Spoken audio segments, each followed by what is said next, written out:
दुनिया को लगा था कि ट्रंप के अमेरिका फर्स्ट पॉलिसी का मतलब केवल अमेरिका होगा, लेकिन जब आंकड़े टेबल पे आए तो एक देश ने सबका ध्यान अपनी ओर खींच लिया।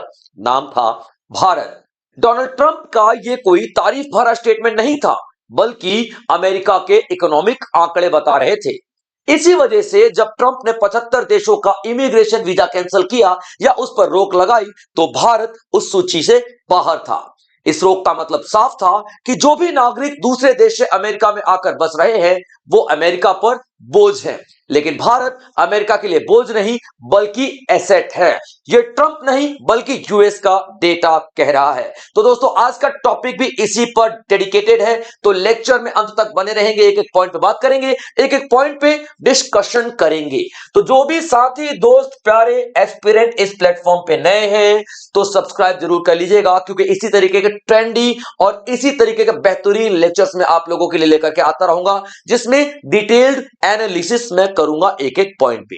तो देखिए दोस्तों, अभी खबर में क्या चल रहा है कि यूएस इमिग्रेशन पॉलिसी शिफ्ट हो चुकी है। अब देखिए, इमिग्रेशन पॉलिसी का मतलब क्या होता है। इमिग्रेशन वीजा कई तरीके के होते हैं। टूरिस्ट वीजा हो गया, एजुकेशन वीजा हो गया, मेडिकल वीजा हो गया, कई तरीके के वीजा होते हैं। उसी तरीके से एक वीजा आप लोग देखोगे, इमिग्रेशन वीजा। इमिग्रेशन वीजा किसी देश में परमानेंट सेटल होने के लिए किया जाता है।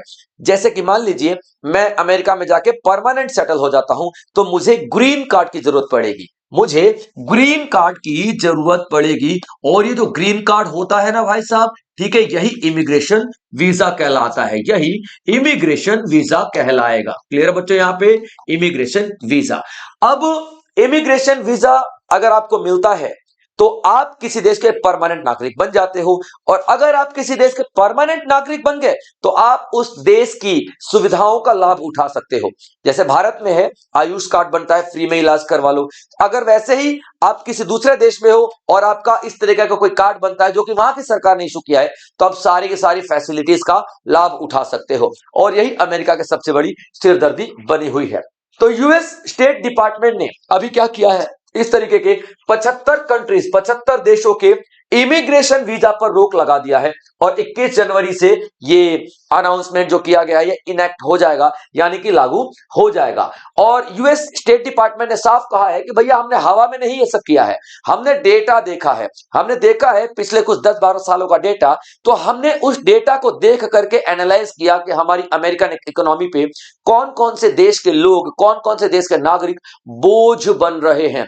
ये सब कुछ हमने प्रॉपर रिव्यू किया, स्क्रीनिंग किया, देखा, एक स्टैंडर्ड के तहत देखा, उसके बाद ये फैसला हम लोगों ने लिया हुआ है। अब देखिए, और टारगेट क्या है, परमानेंट माइग्रेशन को रोक देना। जो परमानेंट माइग्रेशन है, यानी कि आकर के प्रॉपर सेटल्ड ही होना चाहते हैं, उनको हम लोग यहां पे क्या करेंगे, रोक देंगे। अब ये जो भी मुद्दा, जो भी डिसीजन लिया गया है यूएस के द्वारा 75 देशों को इमिग्रेशन लिस्ट से बाहर निकाल देने का, या फिर उनके इमिग्रेशन वीजा का जो प्रोसेस है उसको फिलहाल सस्पेंड कर देने का। सस्पेंड कर देने का मतलब रोक देने का। इससे पूरे इंटरनेशनल मार्केट में तहलका मच चुका है। और तहलका मचने का एक बहुत बड़ा रीजन यह भी है कि भाई साहब, थाईलैंड जैसा देश जो कि इतना सशक्त है, डेवलप्ड है, उसको भी इस लिस्ट से बाहर निकाल दिया गया है।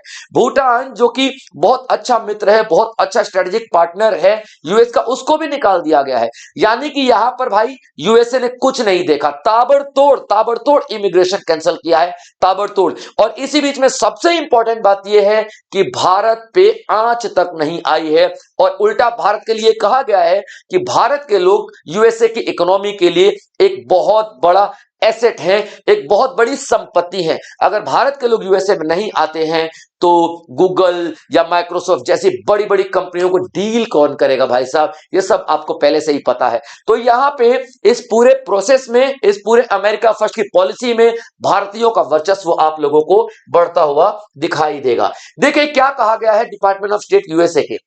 The State Department will pause immigration visa processing from 75 countries। 75 देशों के इमिग्रेशन वीजा पर रोक लगा दी गई है।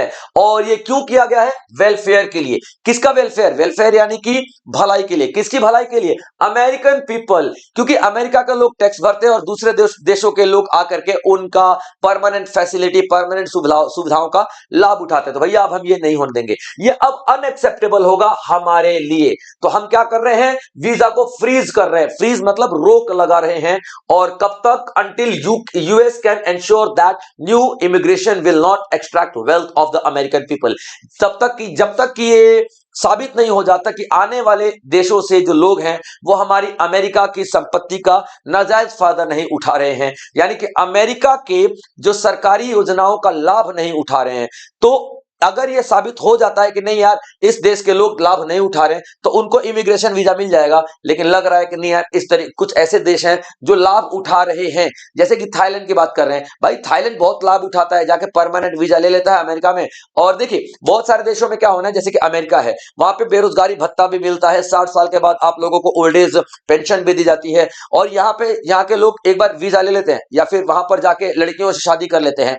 वहां पे गए, एक कॉन्ट्रैक्ट मैरिज कर लिया, लड़कियों से शादी कर ली और फिर वहां की सिटीजनशिप ले ली, परमानेंट सिटीजनशिप ले ली। भाई साहब परमानेंट सिटीजनशिप ले ली वहां की, यानी कि आपका ग्रीन कार्ड आ गया। अब आप चुपचाप बैठ जाओ, बेरोजगारी भत्ता तो आपको सरकार दे ही देगी ना, जिंदगी मजे में कटेगी। इस तरीके के सिस्टम बहुत ज्यादा दिखाई दे रहे हैं। या फिर अगर आपको लग रहा है कि आपको बहुत बड़ी बीमारी हो चुकी है, परमानेंट सिटीजनशिप ले लो, ग्रीन कार्ड ले लो और जाकर के अमेरिका के हॉस्पिटल में फ्री में इलाज करवाने लग जाओ। इस तरीके के जो फैसिलिटीज हैं दूसरे देशों के लोग यूज करते हैं। इस वजह से अमेरिका ने कहा भैया हमारे टैक्स पेयर्स का पैसा है और हम कहीं और इस्तेमाल नहीं होने देंगे, तो हम इस तरीके के वीजा पर रोक लगा रहे हैं। साफ तौर पे यहां पे कहा गया भाई, डंके की चोट पे कहा गया है।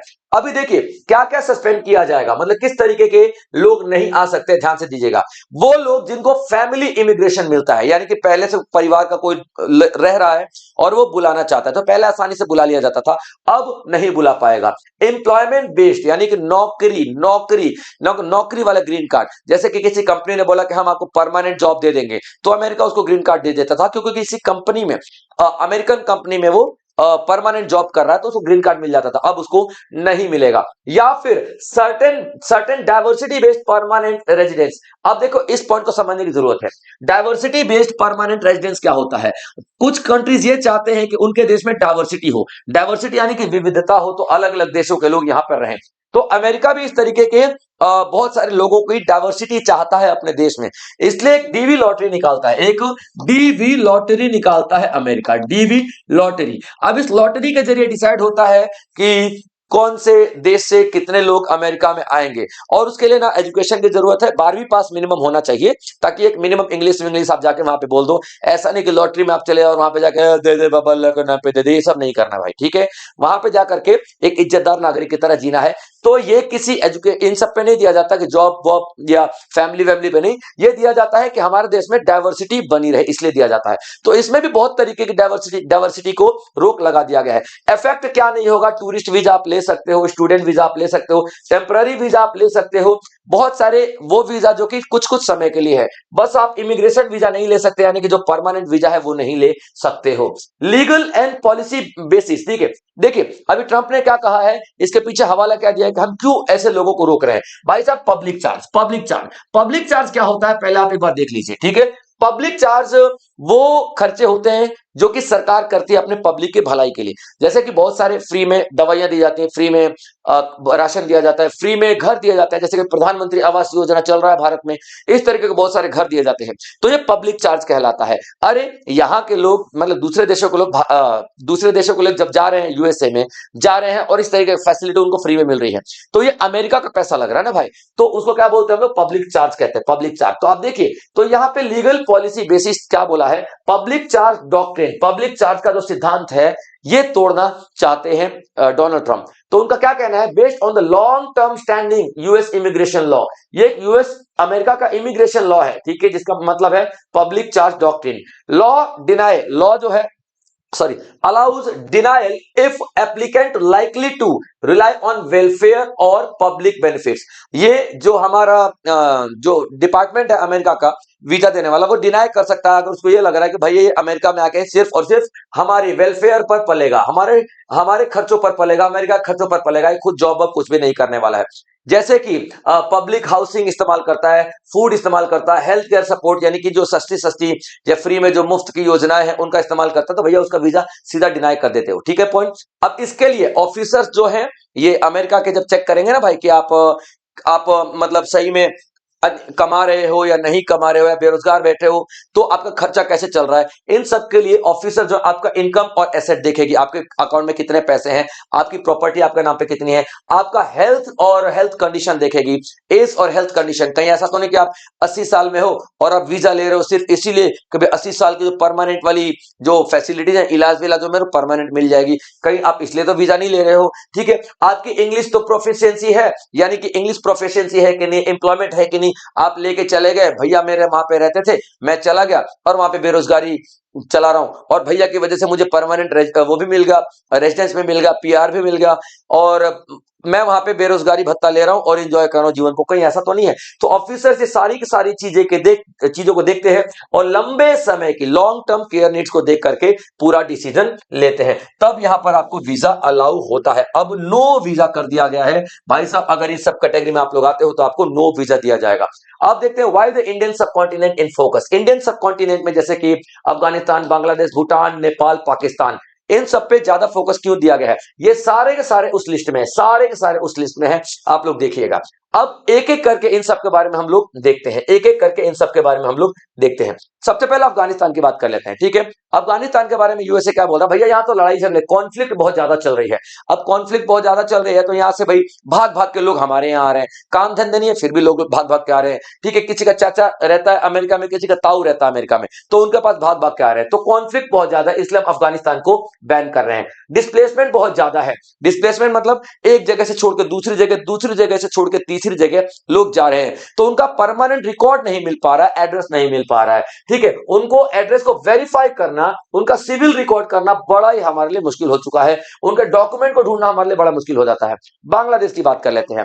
High volume family based immigration है। फैमिली बेस्ड का मतलब क्या होता है, एक दो लोग पहले से रहते हैं बांग्लादेश के यूएसए में और बाकी लोगों को भी तू भी आजा, तू भी आजा, तू भी आजा, तू भी आजा, तू भी आजा, तू भी आजा खींचते रहते हैं। ठीक है, तो यहाँ पे लोग जाते, जैसे हम लोग नौकरी की तैयारी करते हैं, वहां पे लोग यूएस जाने की तैयारी कर रहे हैं, तो आप देखोगे कि बहुत ही ज्यादा लोग भर चुके हैं अभी बांग्लादेश के यूएस के अंदर में। अब उनकी जो income eligibility and sponsorship capacity को चेक किया जाएगा। कहीं पता लग रहा है जो बुलाने वाली फैमिली खुद अमेरिका के वेलफेयर पे पल रही है और आपको बुला रही है, सब कुछ चेक किया जाएगा। उसके बाद बांग्लादेश को अगर सही हुआ तो दिया जाएगा वापस परमिशन, अदरवाइज इसको भी बैन कर दिया गया है।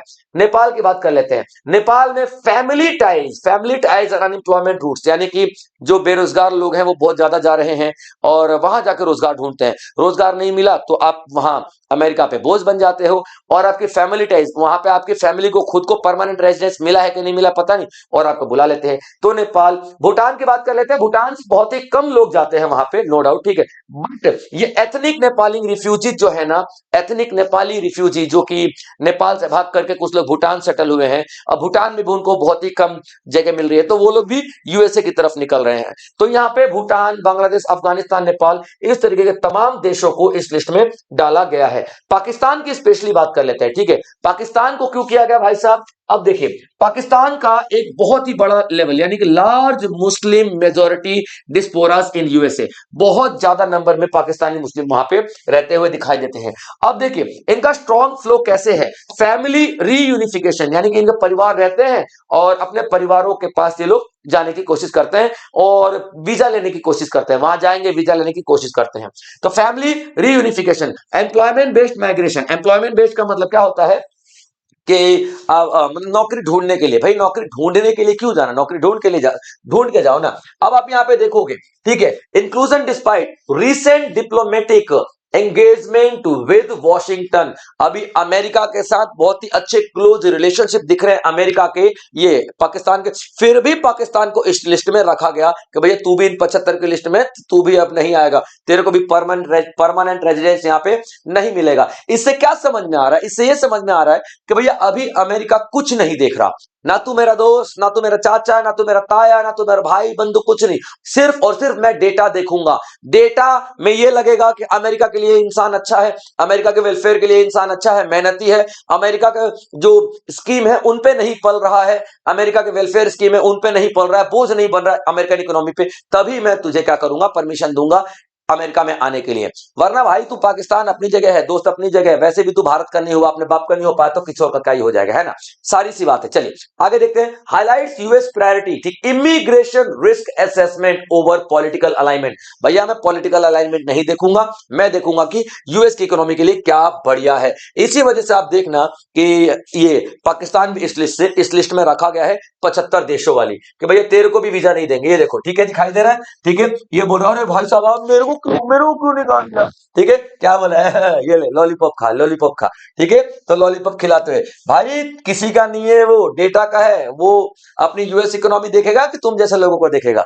देखो अब पता लग रहा है थाईलैंड जो उसका क्लोज अलाई था, भूटान, कुवैत, ये 3 देशों के नाम बहुत ज्यादा उछल रहे हैं, बहुत ज्यादा उछल रहे हैं, बहुत ज्यादा मीडिया में, कि भाई इनको क्यों निकाल दिया गया था। तो देखो यूएस ने साफ बोल दिया कि भैया मेरा किससे दुश्मनी नहीं है, मैं चाहता हूं कि जो वेलफेयर डिपेंडेंसी रिस्क है वो कम हो जाए। यानी कि भारत कह रहे हैं, यानी कि वो देश जो कि अपने नागरिकों को भेजते हैं और वो नागरिक लोग अमेरिका में आते हैं और हमारे वेलफेयर पे पलते बढ़ते हैं, भैया आपको वो लोग नहीं चाहिए। इसको हम लोग क्या बोलते हैं, पब्लिक चार्ज रूल बोलते हैं। भैया जो पब्लिक चार्ज रूल पे आ रहे हैं, मतलब पब्लिक चार्ज पे आ रहे हैं, भैया नहीं, ठीक है, हम उनको अलाउ नहीं करने वाले हैं, ठीक है।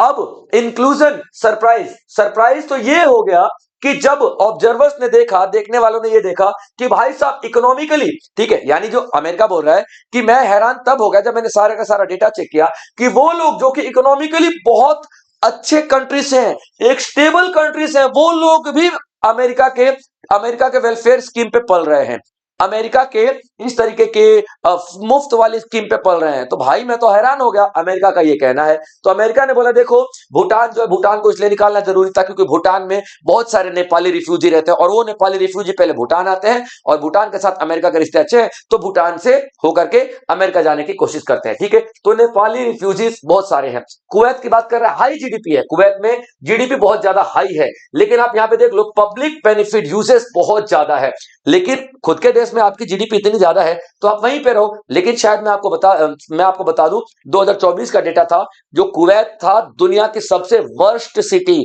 सबसे बॉटम निचले स्तर पे आने वाली सिटी थी लिविंग के मामले में। तो हो सकता है भाई इस वजह से लोग कुवैत छोड़ के यूएस जाते हो सकता है, पॉसिबिलिटीज हो। तो यहाँ पे बोला भैया तुम्हारी खुद की जीडीपी इतनी ज्यादा हाई है तो वहां पे क्यों नहीं रहते हो। अरे सर आपके यहाँ पे हालात अच्छे हैं, हमारे यहाँ पे तो हालात बड़े खराब है, हम कैसे रहें। तो भैया ऐसा करो हालात सुधारो अपने यहाँ पे, हम यहाँ पे बोझ नहीं बनने देंगे, ठीक है। ब्राजील और थाईलैंड की बात कर लें भाई साहब, यहाँ से लो इमिग्रेशन शेयर, ठीक है, मतलब बहुत ही कम लोग यहाँ पे आते हैं, देखा गया है। लेकिन अब देखो जो भी आने वाले लोग हैं ना, जो भी लोग आने वाले हैं ना, वो फायदा बहुत ज्यादा, मतलब देखो माइग्रेशन बहुत कम है। ये ब्राजील और थाईलैंड से लोग आ तो कम रहे हैं, लेकिन जितने भी आने वाले हैं ना उनमें सबसे ज्यादा परसेंटेज इन्हीं का है जो कि अमेरिकी वेलफेयर पे पल रहे हैं। अरे भाई डेवलप्ड नेशन के हो आप, फिर भी अमेरिका के उस पर पल रहे हो, नहीं नहीं नहीं, ठीक है। तो ये पूरा पूरा क्या बोल रहा है, जो डिसीजन लिया गया है माइग्रेंट का, ठीक है, इसका पूरा बिहेवियर देखा गया है, बिहेवियर का पैटर्न देखा गया है, उसके बाद नेशन का वेल्थ देखा गया, उसके बाद ये सारा का सारा डिसीजन लिया गया है कि भैया हम इन देशों को अब इमिग्रेशन वीजा प्रोवाइड नहीं करेंगे, ठीक है। इंडिया क्यों इंपॉर्टेंट है, देखिए इंडिया इसलिए इंपॉर्टेंट है क्योंकि इंडिया 75 में नहीं है, इंडिया 75 में नहीं है। यानी कि अभी तक आपको लेक्चर में समझ में आ गया होगा कि यहाँ पे यूएस क्या टारगेट कर रहा है, उन लोगों को टारगेट कर रहा है जो कि अमेरिका पे बोझ है, अमेरिका के स्कीम्स का लाभ उठाते हैं, अमेरिका के मुफ्त स्कीम का लाभ उठाते हैं, वृद्धावस्था पेंशन का लाभ उठाते हैं, बेरोजगारी भत्ता का लाभ उठाते हैं और मजे की जिंदगी जीते हैं। अभी डोनाल्ड ट्रंप ने कहा है कि अमेरिका जो भी डिसीजन ले रहा है डेटा के बेस पे ले रहा है, आधार के बेस पे ले रहा है। हमने 8-10 साल का पूरा रिकॉर्ड चेक किया और हमने देखा कौन सा देश हम पे बोझ है और कौन सा देश हमारे लिए बेनिफिशियल है और कौन से देश के बिना हमारी इकोनॉमी बहुत ज्यादा डेंजर में आ जाएगी। तो याद रखिएगा इंडिया वो इकोनॉमी है जो बहुत ज्यादा सपोर्ट कर रही है यूएस इकोनॉमी का। अगर हम लोग इंडियंस को निकाल दें यूएस इकोनॉमी से तो जाहिर सी बात है बर्बाद तो नहीं होगी यूएस इकोनॉमी, इतनी बड़ी है भाई कैसे बर्बाद हो जाएगी, लेकिन हाँ एक बहुत बड़ा झटका जरूर लगेगा। आप सुंदर पिचाई का नाम देख लो, ठीक है, आप सत्या नडेला का नाम देख लो, भैया कहां कहां पे है, ठीक है, माइक्रोसॉफ्ट गूगल सबके सीईओ तो यही भरे पड़े हैं, इंडियंस ही हैं भाई साहब, है ना। तो आप यहाँ पे देखोगे, ठीक है, मुझे एक बिल गेट्स का एक वो आ रहा है कोट याद आ रहा है, किसी ने बोला कि सर आप ज्यादा भारतीयों को नौकरी क्यों देते हो, तो उन्होंने ये एक साफ सा जवाब दिया कि सर अगर मैं भारतीयों को नौकरी नहीं दूंगा ना तो भारत में ना जाने कितने सारे माइक्रोसॉफ्ट खुल जाएंगे, भारत में ना जाने मतलब हजारों माइक्रोसॉफ्ट खुल जाएंगे, तो सोचो कंपटीशन कितना ज्यादा बढ़ जाएगा।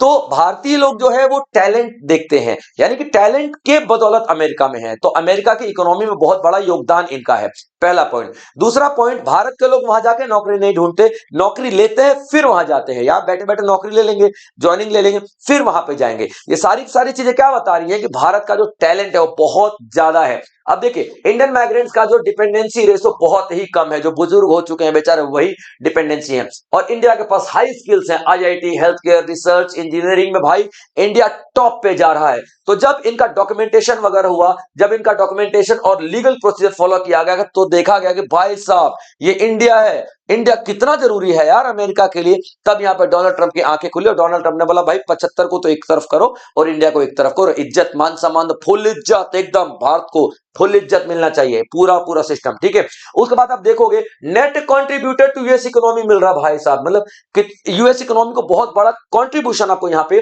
दिखाई देगा। हर तरीके से आप देखोगे कि भारतीय यूएस इकोनॉमी को स्ट्रेटेजिक तरीके से, ट्रेड में, टेक्नोलॉजी में, हर तरीके से यूएस की इकोनॉमी को सपोर्ट कर रहे हैं, और वहां पे ये बोझ नहीं बन रहे हैं, बल्कि आपको, आपकी इकोनॉमी को आगे बढ़ा रहे हैं, आपके यहां पे एम्प्लॉयमेंट जनरेट कर रहे हैं, आपकी जीडीपी में योगदान दे रहे हैं, आपके यहां पे टैक्स भर रहे हैं, हर तरीके से आपको भारतीय का सपोर्ट मिल रहा है सर। चलिए अब ये एक वो 75 देश हैं, आप लोग देख लीजिए जिनके नाम इस लिस्ट में है, जिनको निकाला गया है, निकाला तो नहीं गया है, जिनका वीजा बैन किया गया है। मैं एक बार हट जाता हूं, आप लोग इसका स्क्रीनशॉट ले लीजिएगा बच्चों, ठीक है। तो ये कंप्लीट आज का लेक्चर था, आई होप आप लोगों ने एंजॉय किया होगा दोस्तों, और इसी तरीके के बेहतरीन लेक्चर्स में आप लोगों के लिए लेकर के आता रहूंगा। तो अगर आप इस प्लेटफॉर्म पे नए हैं तो चैनल को सब्सक्राइब करना बिल्कुल ना भूलिएगा दोस्तों। जय हिंद।